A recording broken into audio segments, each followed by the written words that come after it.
Hello and welcome to Stories That Shape Us. My name is Joanna Daniel. I'm doing a series on the podcast, Before We Say I Do, some of the things the traumas that we need to heal before we go into a serious relationship. And this will impact all of your relationships, but we're focusing on the romantic relationships. And somebody asked a question about abandonment or asked me to do some things on abandonment. And even though I had done a series on abandonment before, and I tag it in that video, in that episode, I want to talk about why it's important in relation to romantic relationships, seeing that is what we're talking about this week on the podcast. I started from last week. So first I want to talk about what is abandonment. So abandonment can either be being left physically or emotionally, and it can create an emotional response and behaviors that is related to being left. So we experience something as a result of being left, whether physically or emotionally. A lot of people experience being left physically, where you weren't raised by your parents, you weren't either being left by one parent through parental separation or divorce, or parent moving away to another country. And even though you may have been raised with lots of love and support, the fact that you weren't raised by your parents creates that intense feeling of abandonment, because to the child, that's what it feels like. I'm being rejected. They've left me. And so some of the questions that a child might have that is you're not even consciously aware of might be, was I bad? Was it my fault? What did I do? How come they've left? And so it creates these emotional responses and behavior as a result of that. So what are some of the things that abandonment can do? So one is the physical, what abandonment is, and number two is what are some of the things that can result as a result of those feelings. And so you might experience insecurity in relationships. And that's why it's important to understand and to know, was I left? Did somebody leave me physically? We might now have adult explanations for why they've left, but the child doesn't have access to those adult information. And so that's what part of healing is, that we update the child, that when the memories come, when we are triggered, we can explain things that we couldn't have explained before. So we can explain things and say, this is why you were left. They went away to work, to look after you, or the marriage broke down, the relationship broke down, it wasn't your fault. So we can say things like that. But when you're 10 or when you're 5 and you're experiencing, and you're 3 and you're living it, the child doesn't know. So though the adult might have adult explanations, this is where the inner child healing comes in, or this is where it becomes necessary to process, to work through things from childhood, so that you're able to, the patterns are not recreated, so that those emotional responses are not impacting your everyday life now, because it will disrupt. So one of the things that abandonment creates is sometimes a feeling of insecurity in relationships. I'm not sure if I'm loved enough, will they stay? Because once again, when you were left, when you were younger, there were thoughts around, was it me? Was it my fault? And so there are those things that are happening. Will they leave me?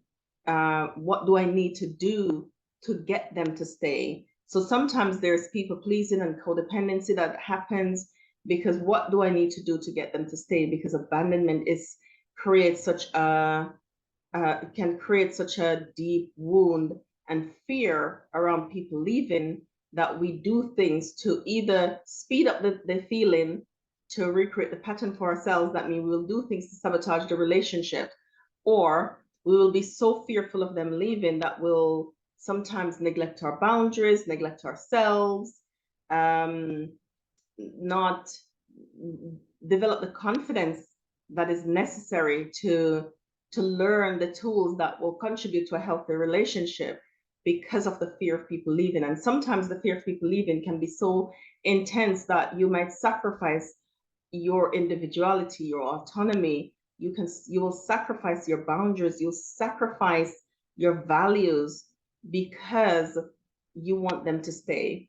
Now, that is the opposite of what you need, and you're not doing it to harm yourself.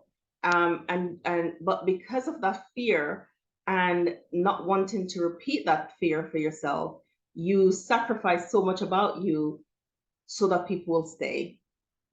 Oftentimes these are the wrong people. It's not the people that you want to stay. These people really need to be released.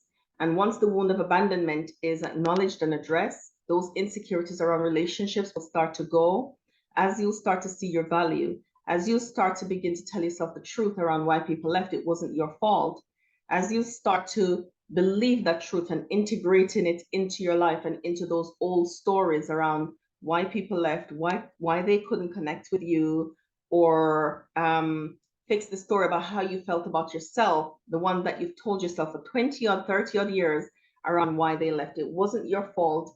It wasn't anything that you did. You weren't responsible. Adults made some decisions and left you.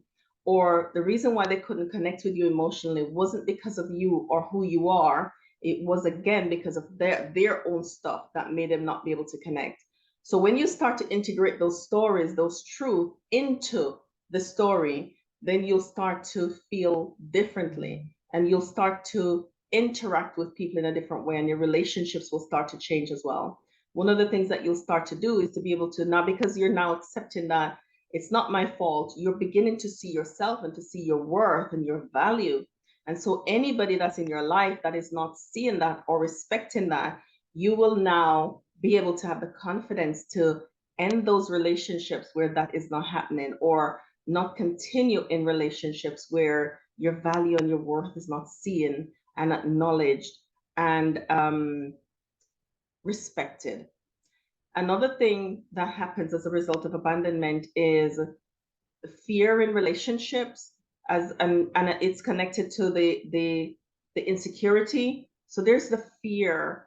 Are they going to stay? Is this relationship stable enough? And that fear will cause you to make decisions that you're not wanting to make, that you'll give into things that you're not wanting to give into. And sometimes this was completely the wrong people, because when you've healed that insecurity, when you've healed that fear, you'll realize that these are not the people I want to be with anyway, because they're attached to the insecure part of me, the fearful me. Then they will not be attracted to the secure, confident you that doesn't have any fear around relationships, that you have healthy fear and you can manage them really well. Okay, so the last thing I want to look at that happens in abandonment is those thoughts that of self, the thoughts about you the thoughts that you tell yourself about you daily, the thoughts that you believe for so many years about your shortcomings, or what was good about you, the reasons why people left, the reasons why people couldn't connect. And so part of the work before relationships, if you're aware of it, is to address those thoughts that you think about yourself, because oftentimes those thoughts will keep you in a cycle of brokenness. Those thoughts are not true. They're not connected to reality. They're stuck in the past, made up by a child in order for her to cope. And so as an adult, you want to be able to hear them. And so maybe not be so busy, stop, go to therapy, talk to somebody, journal, so you can hear the thoughts that you think about yourself. Because I guarantee you, when you've experienced abandonment, the thoughts that you think about yourself are not thoughts that are going to be thoughts that are good or complimentary, or even that will build you up emotionally. Those thoughts will be negative thoughts that will tear you down, that will confirm things that you thought about yourself all those years ago. Nothing that is grounded in truth, nothing that is grounded in the here and now, nothing that is grounded in reality. It wasn't back then and it still isn't. So one of the things to address is to hear how you think about you. And because how you think about you is connected to your self-esteem, is connected to those fearful feelings and thoughts, and it's important to see them and know what they are so you can begin to work through them. so you can begin to release them.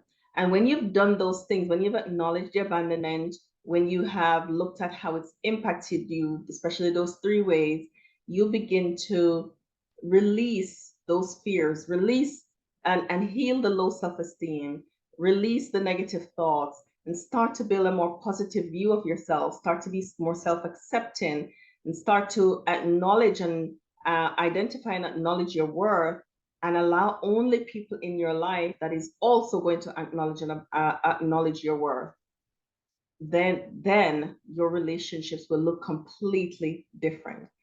If you are not in a relationship yet, but you're considering it, and you know that you've experienced abandonment, a parent left, or you didn't connect with parents emotionally or caregivers, it's really important to find a place to process that core wound and to get some help in just look at your life and see how has it impacted me in the past, because without it being fixed, it will continue to impact you moving forward. And so you want to be able to acknowledge it, to know how it's going to show up, to acknowledge and know the things that triggers it and triggers those feelings of low self-esteem, those fearful feelings, trigger those negative thoughts. You want to be able to have a healthy strategy to deal with those triggers so that you can move through and become changed, so your relationships can change, so you can enjoy safe, healthy relationships. Thank you for joining me in this episode of Stories That Shape Us. I hope you'll join me on the next story.